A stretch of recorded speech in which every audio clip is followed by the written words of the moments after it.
প্রধান ফ্যাসিবাদের অবসান।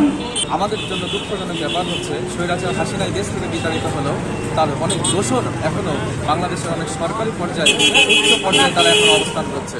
আমাদের প্রশ্ন, এত ছাত্র জনতার রক্ত ঝরিয়ে এত আত্মত্যাগের পরেও তারা কিভাবে এখনও সরকারি অফিসে তারা তাদের দায়িত্ব পালন করতে পারে এবং তারা রীতিমতো এখনও সেই স্বৈরাচারকে পুনর্বাসনের পরিকল্পনা করছে এবং তারা গোপনে ষড়যন্ত্র করছে।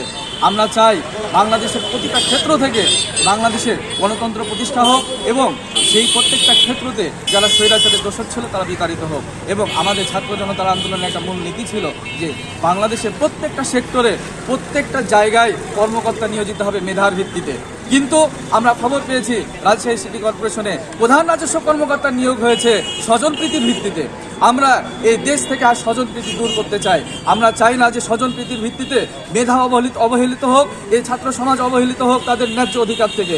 আমরা এই দাবিতে এখানে অনড় অবস্থান করছি এবং আজকে আমরা শান্তিপূর্ণ কর্মসূচি পালন করছি। এখানে আমরা প্রশাসক বরাবর স্মারকলিপি প্রদান করব এবং আমরা 72 ঘন্টার আলটিমেটাম দিচ্ছি এখান থেকে।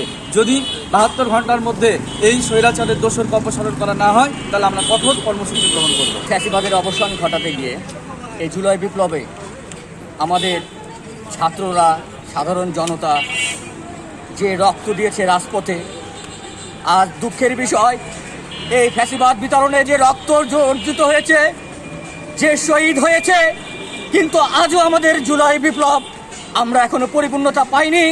কেন পাইনি?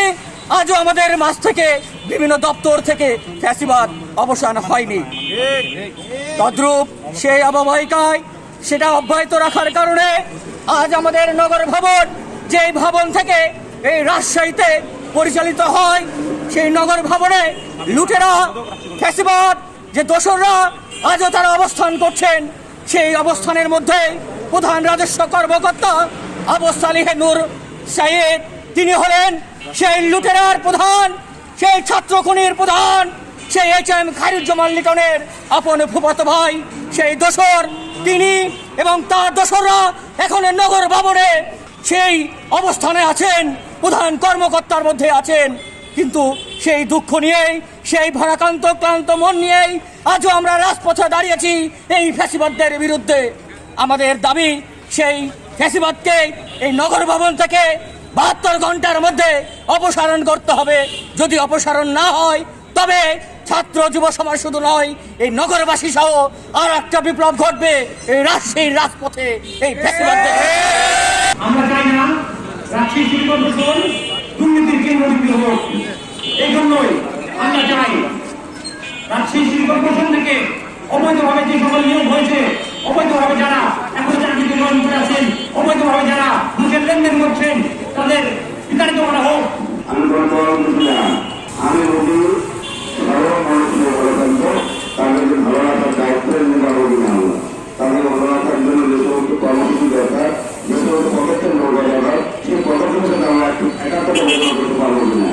আমি এই মানববন্ধনকে একটা ঘোষণা দিতে চাই। আমার শরীরে এক গুরুত্বপূর্ণ লক্ষ্য থাকে সত্য, আমি সকল অন্য অপরাধের বিরুদ্ধে